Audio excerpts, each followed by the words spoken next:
ایک علمی مسئلہ ہے، میں اس لیے اس بھرے جلسے میں وہ بیان کر رہا ہوں کہ میں یہ چاہتا ہوں کہ اب آپ کی اپنی زبانیں بھی کھلیں، آپ لوگوں سے بات کریں، آپ علماء دین سے پوچھیں یہ چیزیں حقیقت ہیں یا نہیں، اگر ہیں تو اب تک کیوں چھپا کر رکھی گئی، کیوں ملوکیت کے اسلام ہی کا پرچار آج تک ہوتا رہا ہے۔ حضرت عمر فاروق کا ایک اجتہاد تھا، جو ملک مسلمانوں نے بزور شمشیر فتح کیے اس کی زمینیں کسی کی انفرادی ملکیت نہیں، مسلمانوں کی اجتماعی ملکیت، یہ مسلمانوں کے لیے وقف، مسلمان نہ صرف اس وقت کے مسلمان، آنے والے مسلمانوں کے لیے بھی وقف، ان کی بہبود، مجموعی بہبود کے لیے خرچ ہوگا۔ اس پر جو لوگ کام کریں گے وہ خراج دیں گے، چاہے مسلمان ہو چاہے غیر مسلم ہو۔ خراجی زمین قیامت تک خراجی رہے گی، چاہے بعد میں کہیں ہماری بدقسمتی سے، شامت اعمال سے کوئی غیر مسلم حکمران آ جائے، پھر اگر آزادی حاصل کی جائے، سٹیٹس نہیں بدلے گا زمینوں کا، ونس خراجی آلویز خراجی۔ یہ ذرا سمجھ لیجیے علمی بات کیا ہے۔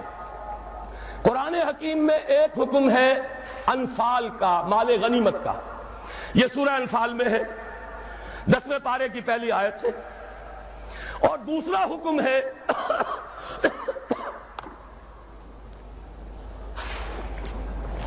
اموال فے کا، یہ سورہ حشر میں ہے۔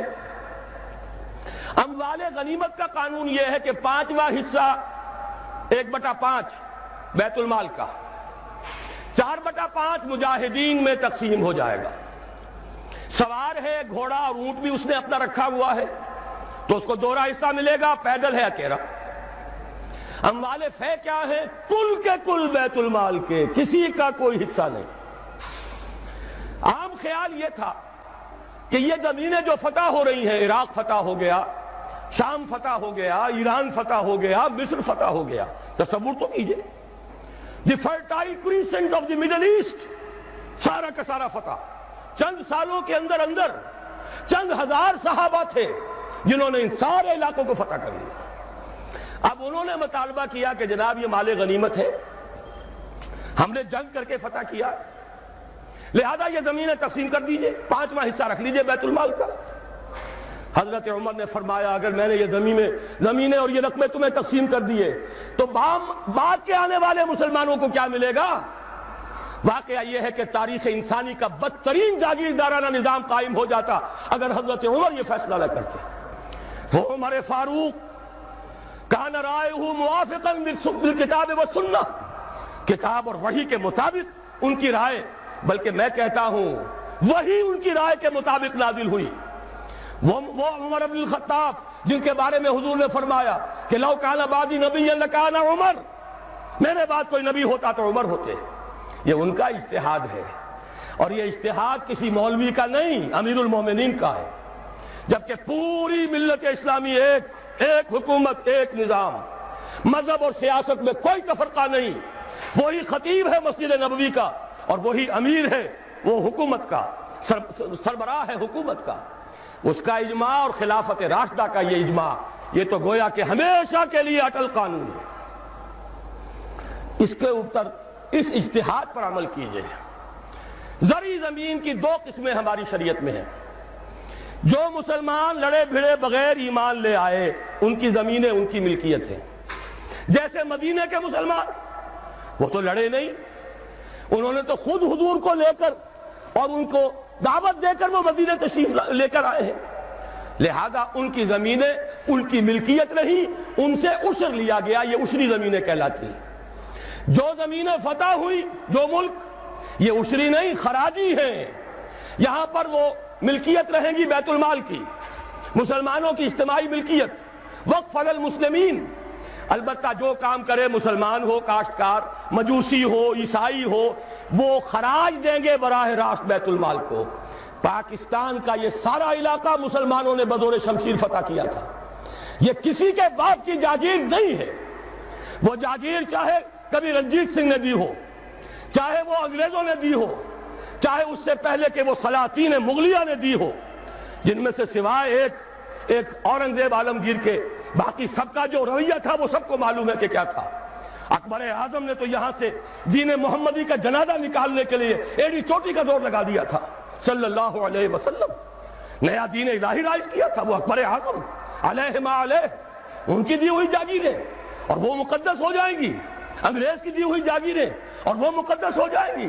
رنجیت سنگھ کی دی ہوئی جاگیریں وہ مقدس ہو جائیں گی. معاذ اللہ، یہ تمام زمینیں بیت المال کی ہیں. وقف للمسلمین، ان سے خراج جائے گا براہ راست بیت المال میں، آدھی یا اس سے بھی زائد یا اس سے کم جو پوری پیداوار کا جائے گا وہاں. اتنا ریونیو جمع ہوگا، اتنا ریونیو جمع ہوگا کہ بہت سے لعنتی ٹیکسوں سے نجات مل جائے گی، جن میں سب سے بڑا لعنتی ٹیکس جو ہے انکم ٹیکس ہے. عام کاروباری آدمی یا تو ہمہ وقت کلرک رکھے، اکاؤنٹنٹ رکھے، اور پھر اسے بازار سے بھی نہیں ملتی رسید، وہ سامان لے کر آتا ہے رسید نہیں دیتے. اب وہ جاتا ہے انکم ٹیکس افسر کے سامنے، بھیگی بلی بنا کھڑا ہوا ہے، جھوٹ بولے، جھوٹ حلفیہ بیان دے، رشوت دے، اکاؤنٹنٹس کو دے، انکم ٹیکس آفیسر کو دے، چھوٹ جائے گا، جان بچ جائے گی. اور اگر جھوٹ نہیں بولے گا اپنی بساط الٹ دے. لہذا تقریباً سب کے سب جھوٹے ہو گئے، جھوٹے حلف دیتے ہیں.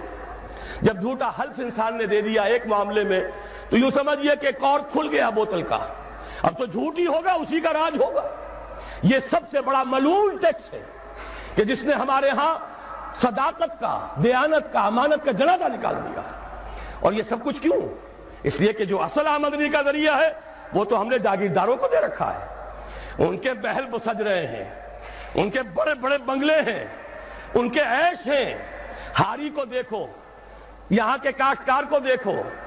ایک صاحب نے ایک دفعہ کہا تھا، جو پہلے لاہور میں رہتے تھے پھر کچھ عرصے جا کر ایک دیہات میں مقیم ہوئے، کہنے لگے خدا کی قسم میں دیکھ کر حیران رہ گیا ہوں، پنجاب کا دیہاتی کاشتکار خود نہیں نہاتا، ہفتوں اپنی بھینس کو ضرور نہلاتا ہے لیکن خود نہانے کا کوئی تصور نہیں، وہ حیوان سے بدتر ہو کر زندگی گزار رہا ہے. یہی حال ہاریوں کا ہے. یہی آپ جا کر دیکھیے، وہ بیچارے بھیڑے بکریاں پالنے والے بلوچستان کا عام بلوچ. اور عیش کن کے ہیں؟ سرداروں کے. عیش کن کے ہیں؟ جاگیرداروں کے، زمینداروں کے. یہ سارا نظام ختم کر کے اور اس اجتہاد کی اصول پر یہ ساری زمینیں خراجی ہیں. اسی شہر لاہور کی بات کہہ رہا ہوں، ایک بہت بڑے مفتی صاحب، ان کے صاحبزادے نے مجھے بتایا کہ میرے والد صاحب کا قول یہ ہے کہ یہاں کی ساری زمینیں خراجی ہیں، عشری نہیں ہیں. لیکن جب انہی کے دارالعلوم میں ہمارے ایک ساتھی نے استفتاء لکھ کر بھیجا تو ان مفتی صاحب نے دستخط نہیں کیے، کسی اور چھوٹے مفتی سے، وہ جو مفتی صاحب ابھی سمجھئے کہ ابھی وہ ایکسرسائز ہی کر رہے ہیں، اپرینٹس ہیں، ان کے ہاتھ سے دستخط کروا کے بھجوا دیا. یہ تو عشری ہے. یہ حال ہمارے علماء کا ہو چکا ہے. کیوں ہو گیا ہے؟ یہ سارے ادارے کن سے چلتے ہیں؟ چندے کون دیتے ہیں؟ سرپرستی کون فرماتا ہے؟ وہ تو وہی لوگ ہیں. سرمایہ دار کا چندہ نہ ہو تو دارالعلوم نہیں چلے گا. سرمایہ دار کا چندہ نہ ہو تو یہ سارے جو بھی ٹھاٹ بچھے ہوئے ہیں، جو بڑی بڑی مسندیں سجی ہوئی ہیں، جو بڑی بڑی جائیدادیں بن گئی ہیں، ریاستیں بن گئی ہیں، یہ کہاں سے آئیں گی؟ لہذا سچ بات کیسے کہی جائے؟ ان کے لیے ہیں مشکلات ہیں، لیکن اب ہمیں حقائق کو علل اعلان کہنا ہوگا. وہ جو اقبال نے کہا تھا، وہ شعر تو آپ کو سنایا جنرل صاحب نے، کس نہ باشد در جہاں محتاج کس، نقطۂ شرع مبینی نس تو بس. اور میں آپ کو شعر سنا رہا ہوں جو حرف قل لفظ میں پوشیدہ تھی اب تک، اس دور میں شاید وہ حقیقت ہو نمودار. اور میں ابتدا میں کہہ چکا ہوں علامہ اقبال کی بات، میں ان کا ادنا طالب علم ہوں. ویسے میں انہیں کوئی معصوم نہیں سمجھتا، ان کی عملی زندگی ہمارے لیے مثالی نہیں ہے، قابل تقلید نہیں ہے. ان کا فکر ہے جو بہت بلند ہے.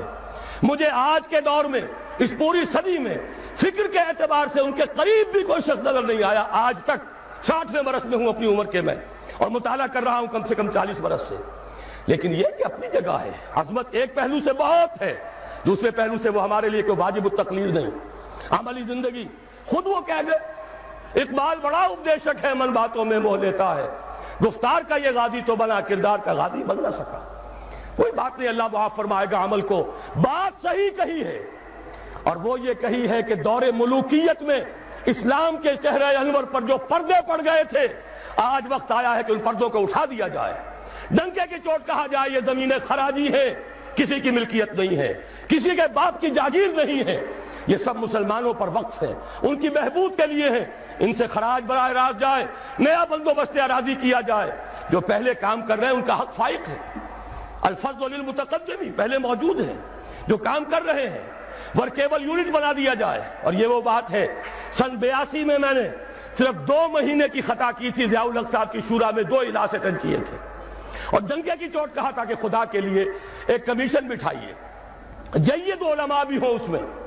جب وہ دیکھیں گے کہ موقع ہے سچ بات کہنے کا تو بہت سے حضرات انشاءاللہ تعالی حق بیان کریں گے، لیکن یہ کہ ان کو موقع دیجئے، تحفظ دیجئے، اور یہ کہ بندوبست اراضی کے ماہرین کو بٹھائیے، زمین کا ایک نیا بندوبست ہو جو اس ملک کے لیے مفید ہو، جو عوام کی بہبود میں ہو، جس سے عدل و انصاف کے تقاضے پورے ہو جائیں، اور سارا ریونیو بیت المال کو، خزانے کو، اس لیے کہ خراج کی رقم ہر مصرف میں آ سکتی ہے، دفاعی مصرف میں آ سکتی ہے، انتظامی مصرفوں میں آ سکتی ہے، جبکہ عشر اور زکوٰۃ صرف مسلمانوں کی بہبود پر خرچ ہو سکتا ہے۔